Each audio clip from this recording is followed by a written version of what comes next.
Vítam vás už v tomto priestore, kde sme realizovali kompletne celý interiér a pracovali sme s materiálmi od firmy Alvik. Ja sa musím priznať, že ja tieto materiály naozaj milujem, sú úplne skvelé, úžasné a rada by som vám ukázala, ako to vyzerá v praxi. Poďte.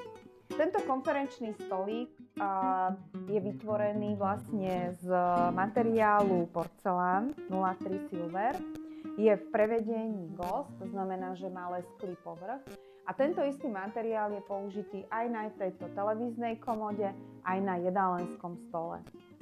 Pri jedálenskom stole a konferenčnom stolíku sme použili jeden nádherný detail a to je spracovanie hrany tohto celého, kde tuto krásne vidíte, že celá hrana je zošikmená a je farebne zapigmentovaná, aby ladila k tomu celkovému povrchu.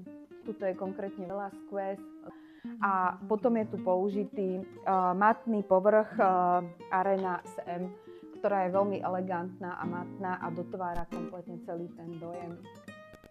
Na tejto komode sme ešte pracovali s jedným materiálom z firmy Alvik a tuto konkrétne je použitý Gris Plomo, ktorý je takého zamatového lesku. Mne sa osobne veľmi páči tá kombinácia toho, že na čelných plochách je použitý ten porceláň a tuto je vlastne použitý ten saténový odlesk.